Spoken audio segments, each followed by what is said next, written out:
All right, so here's the update on this project. So we got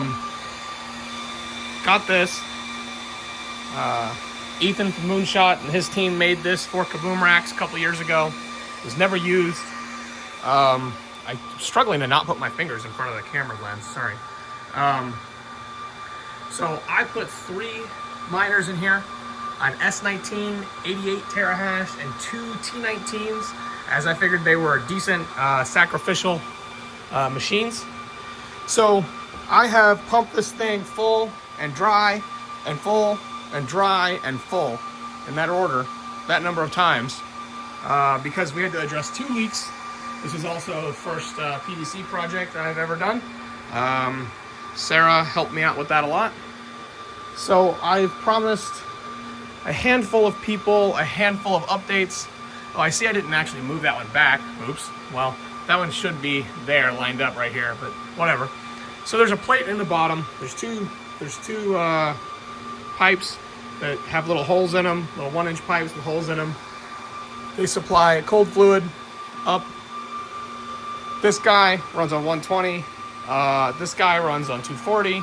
These guys run on 240. This is 240. This is 240. My 120 is powering that switch. And this here. This is my garage headache. As you can see, actually the noise you're hearing right now is a server. And the server's idle. The fan's just loud as it's stupid. So whatever. But here's my current issue. So this fluid was clear when I first pumped it in. It has gained some color since using it. This is actually the highest I've ever filled it up. It could make sense to even pump out a small amount of fluid out of this thing. It may be overfilled, but I don't think there's any consequence to overfilling it, but I could also be wrong. For everyone but Ethan who made it or designed it or maybe even has drawings, this is a tank. This little chamber here that sits above this pump. This pump pumps downwards. Currently, there's a bag in the way, I'm sorry. I was testing for drips. That's not a new drip. That elbow goes around, up, around. Hits the outer one, comes in, goes to these 2 radiators, it splits, then it sucks back through here. This guy is, really I ought to put this temperature probe right here. That's kind of wrong. But it's not important right now. So that's the loop. It comes back, comes this way, then splits, then goes in. So actually there's a lot of U-turns. Maybe I could simplify that. But whatever. Then it comes in the bottom, and then inherently it pushes up the volume, and new spills over and down, and the hottest would rise to the top and spill over and go down. It is possible that maybe it is overfilled a little bit, but I think it's fine. Maybe I'm wrong. Maybe I should take some out of here. So I had this equipment has been running, and I may have killed it with firmware. It's very possible. So I was running Vanish, I was running Brains, and I was running LuxOS. So all 3 of these had different things going on them when I first got on them. So we got on the new fancy HashCore toolkit, and I said uninstall the firmware and install the latest version of the Vanish stuff that Mark had supplied me. While doing that, we discovered there was a leak. There was a leak here. During that time, I'm not sure if the install completed or not. I never got any hash rate, so it doesn't really matter. In fact, the switch may not have even been plugged in at the time. The miners never got hot. The fluid never got hot. We never even used significant watts. I have this is an iDro.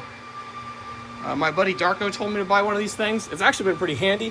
The iDro is monitoring the 2 legs for this sub, so I can actually monitor the whole garage except for this outlet. So the whole garage is monitored on how many, what my load is, what my kilowatt load is. And this really never drew any load. In fact, this thing running and the noise from that, they really show up as very small blips. This, you could only tell when I had everything off but the server, that I could kick on these fans full blast and set the temperature to like 60 degrees, which it would never achieve. On 120, this used like a whole whopping 500 watts. So You know, it wasn't that much. The pump it clearly doesn't use enough watts to register anything that I can notice on the graph. So we're really not seeing a lot of power usage. So I don't think the miners ever got, you know, the theory is that you could bake the miners and kill them. I think just the opposite. I don't think they ever really energized. We took apart the power supplies while they were still dry. We took apart the power supplies and we took the time to take out the fans on 2 of the 3. We actually put 1 in the fluid before we took the fans out and decided, never mind. Before I start pulling miners out and putting them in this tub and to mess with them one by one in the air, you know, I thought I'd make a video and share it with some people so they could understand my challenges here. I can energize this thing. So this is 240. This is 240. This is 240. This is 240. This breaker goes to this one. This breaker goes to this one. What's going on here is because I didn't really want to share the pump with the miners.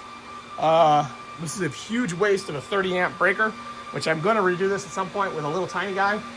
But this little tiny load that this thing has, this was an opportunity for me to use 240.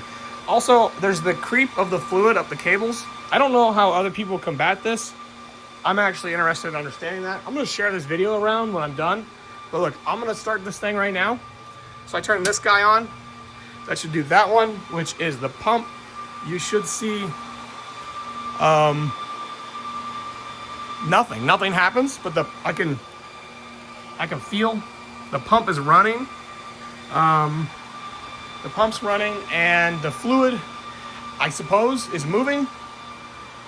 I suppose it's so slow that you wouldn't know. What I guess this is another problem of like, maybe I shouldn't have so much fluid in this thing so I can see the movement. But anyway, it's not warm. So it's sat in here all night. It's currently 69 degrees in here. The only thing that's running in this room are some lights and a server. And this stuff was off all night. So it's chill. It's not hot. This is cold. So if I kick on the miners, there's an indicator light on this PDU. So I know the PDU is energized. Previously, I would get the Ethernet ports would light up and you would see the control boards light up. I'm no longer seeing that. So my fears are that I could have killed the machines with firmware. That's very possible. Like just not letting them finish and I powered them down, or I used the wrong tool and I wasn't paying attention.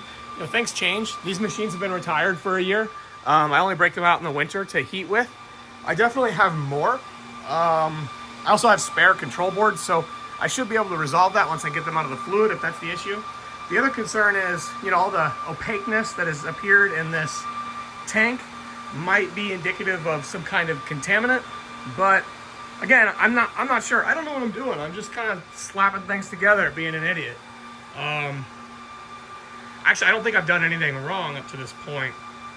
So there's no parameters that I think I could have done differently.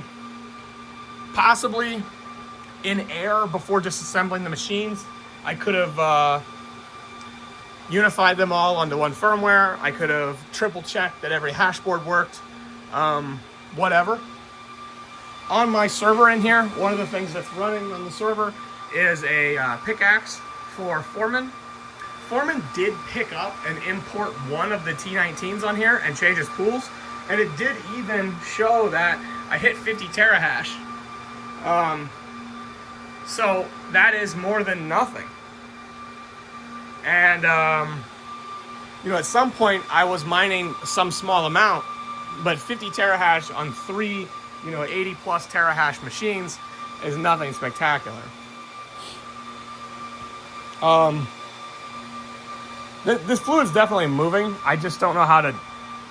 I don't know how to demonstrate that. I'm not sure. Again, maybe I need to pump some of the fluid out so you can see the movement better. Yeah. From there, that's what I got. So let me know your opinions. I'm going to share this video around. I'm going to upload it to YouTube, and I will share it around in various places. Let me know your opinions on how many things I did incorrectly. Comment on my my cable management, whatever. A lot of it's temporary. But yeah. Oh, and another thing if anyone wants to look anything up or has any experience with it. So this is Crypto Chill. So I'm not familiar. I know Kaboom Racks were trying to sell some BitCool right now, but I'm not familiar with Crypto Chill. It's just what Ethan had shipped with this kit. I figured it's all one and the same. I did talk to a chemist at Engineered Fluids for the BitCool. He said that people, their biggest mistake is they use shark bites because they have a rubber O-ring in them that will fail with the BitCool. So I purposely avoided rubber where I could, although Ethan shipped this here. So that's probably fine. I did not take the time to look up a data sheet on this thing and understand the parameters of this. If someone wants to do that, be my guest. This thing was fun though. So, you know, I learned how to do the PVC stuff. I'd never done PVC plumbing before. I killed 3 more miners. Always love killing these things. I'll probably continue to experiment at some point. That originally was an immersion server as well. It's never been an immersion in my possession. In fact, it's been cleaned. The other thing is, without purchasing lots of expensive equipment like Kaboom Racks would have, how do I clean these machines so I can mess with them? I want to inspect them and I really don't want to get all filthy. I guess I need to invest in a pair of big rubber gloves, and I need to invest in like a drip tray. I'm going to use this tub first, and then I'll try to dump the tub over in that thing. Maybe I'll pump out the excess into there. I need to get a funnel and a drip tray, I guess. I don't know. All right, thanks.